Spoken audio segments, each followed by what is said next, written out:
नमस्कार दोस्तों, मेरा नाम सौरभ अरोड़ा है।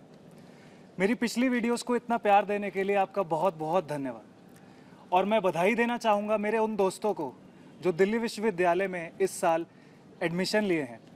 बट आप लोगों की एक समस्या मेरे सामने आई है कि जो बच्चे दिल्ली के रहने वाले नहीं हैं, बाहर किसी राज्य के रहने वाले हैं, उनको यहाँ पे अकोमोडेशन या कुकिंग से लेकर काफ़ी सारी समस्याएं यहाँ पर आती हैं।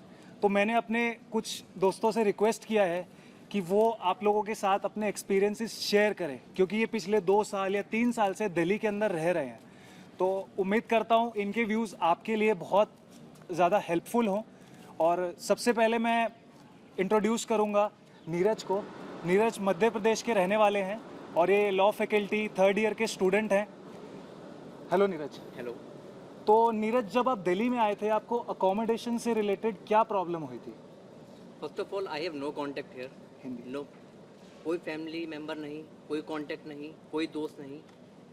मैं यहाँ पे आके अकेला ही था। यहाँ पे आया सीधे सबसे पहले ब्रोकर और लैंडलॉर्ड, पर मोस्टली लैंडलॉर्ड भी ब्रोकर के थ्रू मिलते हैं। ब्रोकर के पास गया, ब्रोकर ने टर्म्स एंड कंडीशन बताई, मकान दिखाए, पर वो मकान उस लेवल के नहीं थे। 14,000 रेंट, 10,000 लाइफ मकान। तो बेसिक चीज़ आपको यहाँ पे दिक्कत आएगी ब्रोकर की। आप ब्रोकर से ढंग से मिलिए, बात करिए, अपने टर्म्स एंड कंडीशन रखिए आपको क्या चाहिए, और उस हिसाब से आप अपना रूम देखिए। तो इन शॉर्ट अगर आपकी बात को हम कंक्लूड करें तो पहले आप मार्केट अच्छे से एक्सप्लोर कीजिए, उसके बाद ही जाके आप रूम फाइनलाइज कीजिए। आप 5-6 लोगों से मिलिए, आप 10-12 लोगों से मिलिए, आप अपना टाइम दीजिए। लेकिन आपको अगर अच्छा मकान, अच्छा रूम चाहिए, फैसिलिटी चाहिए, आप कम से कम 10 से 12 ब्रोकर से मिलिए, उनके व्यूज़ जानिए, तब जाके आप रूम अकोमोडेट करें। चलो नीरज जी, बहुत बहुत धन्यवाद, आपने काफ़ी अच्छे हमें व्यूज़ दिए। अब हम बात करते हैं स्मृति से। स्मृति मध्य प्रदेश सागर डिस्ट्रिक्ट की रहने वाली हैं, ये भी लॉ फैकल्टी 3rd ईयर की स्टूडेंट हैं। तो स्मृति, आप पीजी में रही हैं, तो आपका वहाँ का कैसा एक्सपीरियंस रहा है? पीजी का एक्सपीरियंस मेरा थोड़ा लाउड। ठीक एक्सपीरियंस नहीं रहा है एक्चुअली, क्योंकि वहाँ पे स्पेस की प्रॉब्लम होती है। काफ़ी कंजस्टेड स्पेस होता है, छोटे से रूम में काफ़ी सारे बच्चों को रहना पड़ता है। और फूड की मेजर प्रॉब्लम होती है वहाँ पे। टाइमिंग्स की प्रॉब्लम होती है कि फ़ूड की टाइमिंग कुछ और है, आपके कॉलेज की टाइमिंग कुछ और है। जैसे मैंने देखा कॉलेज की टाइमिंग 8 o'clock थी, बट ब्रेकफास्ट हमें 9 o'clock मिलता था, और जो लंच था वो पीजी में 1 o'clock मिलता था, बट हमारा कॉलेज होता था 3 to 4 o'clock तक। तो कई बार मेरा लंच जो है मिस हो जाता था। तो ये सारी प्रॉब्लम्स पीजी में जाती तो है। मतलब आपके हिसाब से अगर हम देखें तो आपकी क्लासेस की टाइमिंग्स और पीजी की टाइमिंग, अगर उसको सबको एडजस्ट करने के बाद ही अपना पीजी आप फाइनलाइज करें। बहुत बहुत धन्यवाद स्मृति। अब हम बात करेंगे कोमल से। कोमल यूपी की बरेली डिस्ट्रिक्ट की रहने वाली हैं और लॉ फैकल्टी 3rd ईयर की स्टूडेंट हैं। तो कोमल, आपने मुझे जैसे बताया था कि पीजी का एक काफ़ी मिथ है, तो वो आप एक्सपीरियंस हमारे साथ शेयर करना चाहें?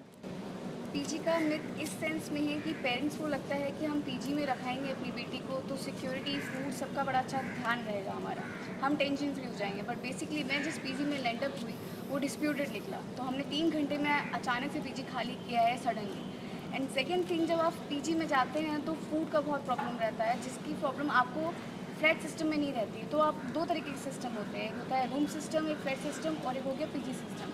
ऐसा कुछ मिथ मत बना के पहले से आइए घर से कि पीजी सिस्टम इज़ बेस्ट, ऐसा कुछ नहीं है। आप फ्लैट सिस्टम में रहिए, वो ज़्यादा बेटर है, क्योंकि उसमें खर्चा आपका पर हेड कम आता है और फूड पे ज़्यादा खर्चा कर पाते हैं। खाइए अच्छे से, रहिए अच्छे से, पढ़िए अच्छे से। तो लड़कियों के लिए भी सिक्योर है फ्लैट में रहना? हाँ बिल्कुल सिक्योर है, तो नीचे गार्ड होते हैं, सब सारा मेंटेनेंस होता है बिल्डिंग का। तो इनके हिसाब से कि जो प्री डिटर्मिन्ड अपने आइडियाज़ लेके आते हैं लोग कि पीजी ही विमेंस के लिए सेफ़ है, ऐसा कुछ नहीं है। आप फ्लैट भी ऑप्ट कर सकते हैं और वो आपके लिए चीपर भी पड़ेगा और सेफ्टी सिक्योरिटी वहाँ पर भी है। अब हम बात करेंगे शमशाद से, जो बिहार के रहने वाले हैं और लॉ फैकल्टी 3rd ईयर के स्टूडेंट हैं। जाहिर सी बात है, एक लड़के के लिए खाना बनाने की काफ़ी ज़्यादा समस्याएं आती होंगी। तो आपने शुरुआत में कुकिंग में आपको क्या क्या चीज़ों की प्रॉब्लम आई? सबसे पहले कि हम यहाँ आते तो हमारा सबसे पेरेंट्स को ये होता है कि हमारा बच्चा वहाँ गया उसको एक बेटर खाना मिले। तो लड़कों के साथ ये प्रॉब्लम है, फूडिंग की सबसे बड़ी प्रॉब्लम है। रूम तो मिल जाता है, फ्रेंड मिल जाते हैं, तो हम क्या करते हैं कि होटल की तरफ रुख करते हैं। बट होटल आपको जो है अच्छे नहीं रहते, उनकी डाइटिंग अच्छी नहीं होती, तो इस तरह से आपको एक फिजिकल प्रॉब्लम हो सकती है। आप अगर चाहते हैं कि एक बेटर डाइट मिले, तो आप जो है एक कुक रखें, कुक को अपनी चीज़ें बता दें कि आप कितनी चीज़ें यूज़ करते हैं, कुक को एक प्रोवाइड करें। अदरवाइज आपको टिफ़िन सर्विस भी अवेलेबल होती है, जो आपके लोकेलिटी में ही होती है। तो इनके हिसाब से ये है कहने का कि अगर आप हेल्दी फूड खाने के शौकीन हैं तो आप कुक रख सकते हैं, टिफ़िन सर्विसेज भी ले सकते हैं। ज़रूरी नहीं कि आप बाहर के रेस्टोरेंट पर ही डिपेंड रहें। और अब आप फैकल्टी में आए हैं तो 3 साल तो आपको यहीं बिताने, और डेली आप बाहर का खा नहीं सकते हैं, तो यू कैन ऑप्ट कुक और टिफ़िन सर्विस वाला ऑप्शन। अब हम बात करेंगे सम्राट से।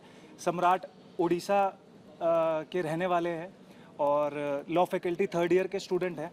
तो सम्राट, आप अपना एक्सपीरियंस कुछ शेयर करना चाहें हमारे व्यूअर्स के साथ? एक्चुअली जब भी नए स्टूडेंट्स आते हैं लेने के लिए, फ्लैट वगैरह कुछ भी लेने जब आते हैं, तो जो ब्रोकर से हम मिलते हैं, ब्रोकर बहुत ही फिजिकल मेंटल प्रेशर उस पर क्रिएट कर देता है कि अभी आप ले लो वरना ये किसी और को दे दिया जाएगा। तो उससे क्या होता है कि बच्चों को ऐसा फील होता है कि यार यही है जो है, फटाफट ले लेते हैं बिना सर्वे वगैरह किए हुए, यही है फटाफट ले लेते, तो बाद में वो लैंड कर जाते हैं, वो उनको लगता है कि हम फंस गए। लेकिन मैं ये बोलना चाहता हूँ, उन लोग साइकोलॉजिकल प्रेशर बनाएंगे, लेकिन उसको हैंडल आप ऐसे कीजिए कि आप पेशेंस रखिए, इधर उधर टेंशन मत लीजिए। रूम आपके लिए है, बहुत जगह है, यूनिवर्सिटी के पास रहने बहुत जगह है, कोई टेंशन नहीं है, बिल्कुल प्रेशर मत लीजिए, कीप पेशेंस। इन शॉर्ट ये है कि साइकोलॉजिकली आपको परेशान, सप्रेस करने की कोशिश करी जाएगी, बट आप पेशेंस रखिएगा और अच्छे से उसको हैंडल कीजिएगा, आपको रूम मिल जाएगा। एंड नेक्स्ट चीज़ ये भी है कि कुछ भी हम लोग पैसे पूरा पेमेंट पहले से बिल्कुल ना कीजिए।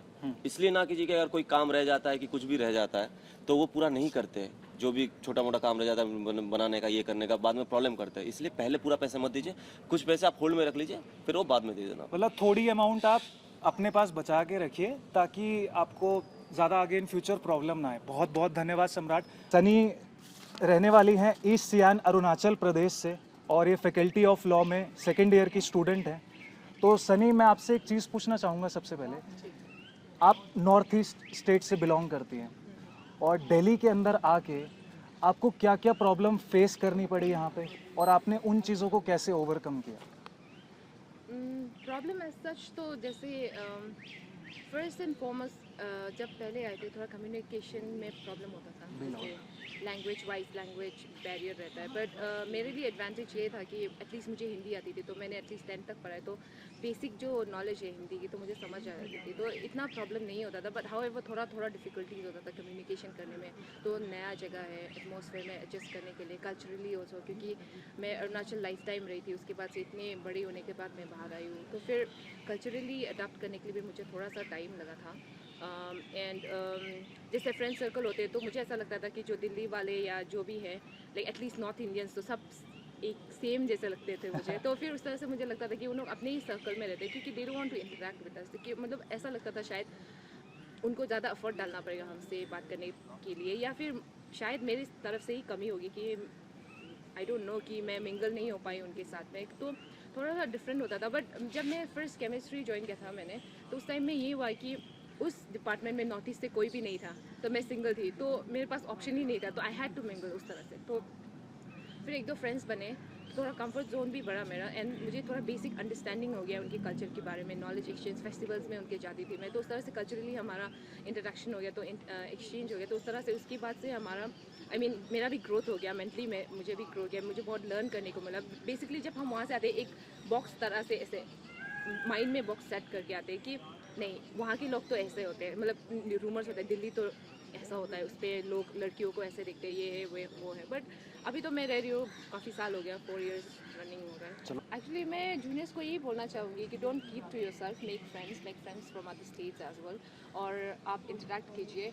कम्युनिकेशन तो मतलब it's a very small thing, कि लैंग्वेज बैरियर तो बहुत छोटा चीज़ हो जाता है। If you want to make an effort, अगर आप दो तो ऑब्वियसली हो सकता है, क्योंकि मैंने यहाँ के सेल्फलेसली मैंने पार्टिसिपेट किया, इवन इन डिपार्टमेंट में एक्टिव रहती हूँ, हर जगह में मैं पार्टिसिपेट करती हूँ। इट्स नॉट लाइक कि मैं अपने फ्रेंड सर्कल में रहना चाहती हूँ, कि आप एक एक्चुअली ऐसा होता है कि आपको ऐसा लगता है कि फेमिलियर फेस है, हाँ नॉर्थ ईस्टर्न फेस है, तो उसके साथ बात करें तो कंफर्टेबल ज़्यादा होगा, क्योंकि वो फेमिलियर है आपको। But don't fear to take challenges, accept कीजिए, इंटरेक्ट कीजिए, लोगों के साथ मिंगल हो जाइए, और फिर ऐसा मतलब ये मन बना के मत आए कि यहाँ के लोग तो बुरे होते हैं, अच्छे नहीं होते, because I don't think everybody is a human at the end of the तो अगर आपकी बात को कंक्लूड करें तो हम ये कह सकते हैं कि जो नॉर्थ ईस्ट से आ रहे हैं जी ओपन माइंड से रहें, Exactly. बी अडेप्टिव, यस क्योंकि हम लोग सारे एक ही हैं हाँ। और हमें रहना भी यहीं है, यहीं पढ़ाई करनी है। एग्जैक्टली तो thank you very much Sunny, आपने काफ़ी अच्छी चीज़ें हमें बताई। अब हम बात करेंगे जसमीत सिंह से। ये भटिंडा डिस्ट्रिक्ट के पंजाब के रहने वाले हैं और लॉ फैकल्टी के 3rd ईयर के स्टूडेंट हैं। तो जसमीत, आप अपना क्या एक्सपीरियंस आप हमारे व्यूअर्स के साथ शेयर करना चाहेंगे? भाई मेरा जो यहाँ का एक्सपीरियंस रहा है, हम कभी भी कोई नई जगह पे जाते हैं, कुछ भी करते हैं, डिफ़िकल्टीज आएंगी। अगर एक पहले से हमने मेंटल सेटअप बना लिया कि दिल्ली है ही ऐसा, या अगर हम डीयू में पढ़ने आ रहे हैं, हम फेस ही नेगेटिविटी करेंगे, तो फिर हमें सारा कुछ नेगेटिव ही देखेगा। एक मैं पहली ऑप्शन यही कहूँगा या एडवाइस दूंगा कि always come with a neutral mind. आप जाके देखो, खुद देखो, क्रिटिक्स आपको हर चीज़ के बहुत सारे मिल जाएंगे। कितना क्रिटिसाइज लोग करते करते करते सोल्यूशन आपके हाथ में ही है। अगर आप यहाँ पे आ रहे हो, एक पहली चीज़ टोटली अननोन है, स्ट्रेंजर्स हैं यहाँ पे, अगर एरिया का सर्वे करना है ना, तो कभी भी अगर आप कोई फ्लैट देखने जा रहे हो, कुछ भी देखने जा रहे हो, अगर सपोजिंग आपका बजट 10,000 का है, कभी भी 6 to 7,000 से ज़्यादा कोट मत करो कि इससे ज़्यादा मैं अफोर्ड नहीं कर सकता। स्ट्रेट अवे ये चीज़ बोलो कि यहाँ के डीलर्स का एक खुद का एक रूल कह लो या कुछ भी कह लो होता है, अगर आप जितना उनको बजट कहते हो, आपको उससे 3-4 हज़ार ज़्यादा की ही चीज़ दिखाएंगे। इन द एंड आपको आगे जैसे भाई ने बताया कि प्रेशराइज कर देते हैं कि भाई लेना ही पड़ेगा, अभी लेना पड़ेगा, तो वो चीज़ आपको मेंटली टॉर्चर और ज़्यादा करती है। उसके बाद जो चीज़ रह जाती है, जैसे मेरे पास मेरा खुद का व्हीकल था, तो पार्किंग प्रॉब्लम आती थी। जो भी आपकी डिफ़िकल्टीज़ हैं, जो भी आपकी रिक्वायरमेंट्स हैं, बेसिकली लैंडलॉर्ड से डायरेक्ट शेयर करो। कभी डीलर पे सिर्फ रिलाई करके मत चलो कि हमने डीलर से बात कर ली है, उसने हमें ये चीज़ बता दी है, तो लैंडलॉर्ड की भी वो अंडरस्टूड है। कभी भी ये गलतफहमी में मत रहना, डायरेक्ट फेस टू फेस हो लैंडलॉर्ड के साथ कि हमारी ये बेसिक रिक्वायरमेंट्स हैं और हमें ये पूरी होनी चाहिए। अगर लैंडलॉर्ड प्रोवाइड कर सकता है, it is well and good, आपके लिए भी बेटर है, गो विद इट। नहीं तो नेक्स्ट स्पेस दिल्ली है, बहुत जगह है, कहीं ना कहीं कुछ भी मिल जाएगा। ये चीज़ कभी मत बनाओ कि यहाँ पे कुछ नहीं मिलेगा। वही चीज़ है, साइकोलॉजिकली आओ, कंफर्ट जोन से बाहर आना ही पड़ेगा। दिल्ली में आ रहे हैं, कंफर्ट घर पे छोड़ के आओ, यहाँ पे अपना कंफर्ट खुद बनाओ। काफ़ी अच्छी चीज़ हमें बताई जसमीत ने। और अगर हम कंक्लूड करें तो आप लोगों का बहुत बहुत स्वागत है दिल्ली यूनिवर्सिटी के अंदर। बाकी एक सजेशन मेरा भी ये रहेगा आपको कि इंडिविजुअल चलने की बजाय हमेशा एक ग्रुप में चलिए। आपके जो साथ के क्लासमेट हैं, आपके जो सीनियर्स हैं, उनसे डिस्कस कीजिए। आपकी जो भी प्रॉब्लम है, रूम नहीं मिल रहा है या खाने की फैसिलिटी नहीं है, सब चीज़ डिस्कस कीजिए। देखिए, ग्रुप में चलेंगे तभी आप सर्वाइव कर सकते हैं। और बाकी मेरे दोस्तों ने जितने भी आपको व्यूज़ दिए हैं, उम्मीद करता हूँ आपके लिए काफ़ी हेल्पफुल हों। बाकी आप अपने कमेंट बॉक्स में आप बता सकते हैं जो भी आप कहना चाहें। और हम सबको सुनने के लिए बहुत बहुत धन्यवाद। Thank you very much.